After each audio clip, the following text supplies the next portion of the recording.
Magandang araw sa inyong lahat. Ngayon, ating tuklasin ang makulay na mundo ng mga Higaonon kung sino sila, paano sila namumuhay, at bakit mahalaga ang kanilang kultura sa ating kasaysayan. Ang Higaonon ay isang katutubong pangkat etniko sa bulubundukin ng Bukidnon, Misamis Oriental at Agusan, na kilala sa kanilang mapayapang pamumuhay at malalim na paggalang sa kalikasan.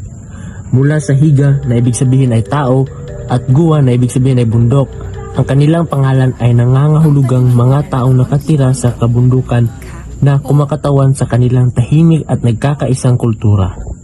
Ang Higaonon ay isa sa mga katutubong grupo sa Mindanao. Nakatira sila sa malalawak na kabundukan at kagubatan ng Hilagang Mindanao. Ang pangalan nila ay nangangahulugang taong bundok. Kilala sila sa pagiging mapayapa at sa kanilang tradisyon na nakabatay sa respeto sa tao, sa kalikasan at sa kanilang mga ninuno. Ang wika ng Higaonon ay bahagi ng Austronesian language family at nagmula sa sinaunang salita ng kanilang mga ninuno. Mahalaga ito dahil dito nila na ipapasa ang kanilang identidad, kultura at mga paniniwala. Para sa kanila, ang wika ay simbolo ng pagkakakilanlan at pagkakaisa. Ito ay ang wika ng Higaonon, Austronesian, sinaunang wika, pagpapasa ng kultura. Chot kamulubuan. Chot ilu-ilu. Yan day ken ang tenggaw kagbot. Habisat ko na sakto di ko na. Yan ba so apo na saan? Isa sa pinakamahalagang tradisyon ay ang binaylan. Isang ritual na sinasayaw ng isang baylan o espiritual na lider. Sa sayaw na ito, hinihingi nila ang proteksyon at gabay ng mga espiritu. Ang galaw ng sayaw ay may simbolo: paghipo sa lupa, pagpapaikot ng kamay, at pagyuko bilang respeto sa kalikasan. Ang binaylan ay hindi simpleng sayaw. Ito ay ritual ng pagpapagaling, pagdarasal, at paghingi ng pagpapala. Isa itong buhay na patunay ng malalim na ugnayan ng Higaonon sa kanilang tradisyon.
Higaonon ay may malalim na tradisyon tulad ng panawag-tawag o pagtawag ng espiritu, pamalae o paghingi ng pahintulot, at binaylan.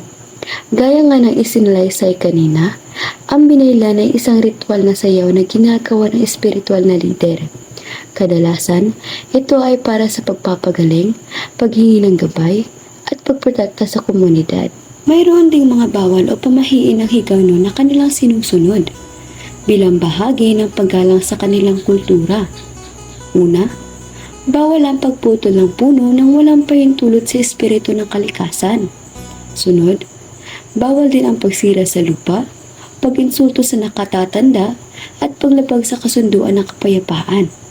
Para sa kanila, ang bawat kilos ay may kaukulang kapalit kaya mahalaga ang pag-iingat.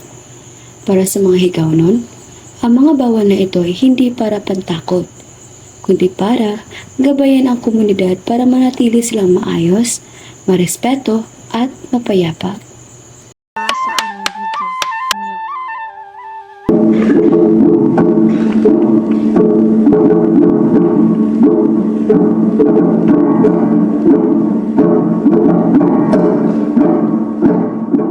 Ang kapayapaang umiira sa bawat isa ay pinapahayag nila sa pamamaraan ng tradisyonal na paggawa ng tela na tinatawag na hinabol. Mula sa salitang habol na isang tela na hinabi gamit ng kamay.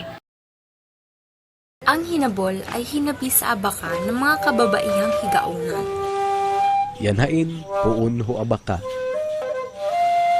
Lalaki ang makukuha o magtatanim ng abaka pagka-harvest na, lalaki rin ang makuha. Artikal na makukulay na guhitan sa may kaibang kapal, natatanging mga hugis at maraming malikhaing kulay. Sa kada oka ho abaka, ug agi ho mga tudlo ho mga ngabol para mabigolan hain.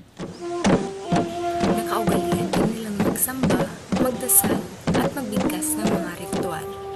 Sinusunod din ng mga Higaonon ang mga batas mula sa pinag-iingatan na pagkakaisa ng pag-ibig at kapayapaan o kung ano ang tinatawag na bukantol, habulawan daw ng katasa halana. Ang mga Higaonon ay nagpumiglas ng walang pagod at ipinaglaban ang kanilang mga karapatan sa integridad ng kultura at ang karapatan nila na magpasya sa sarili. At upang mapanatili ang kanilang kalayaan bilang isang tribo, pinamamahalaang panatilihin ang mga kasanayan at kaalaman. Nang sa gayon maprotektahan ang kagubatan nito upang masiguro ang kanilang ancestral domain at kagubatan tahanan laban sa pagkasira ng mga nagtutroso. 60 taon na ang nakalipas.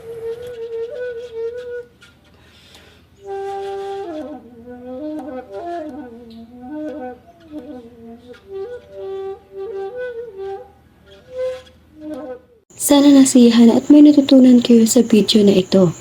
Hanggang sa muli, paalam at maraming salamat.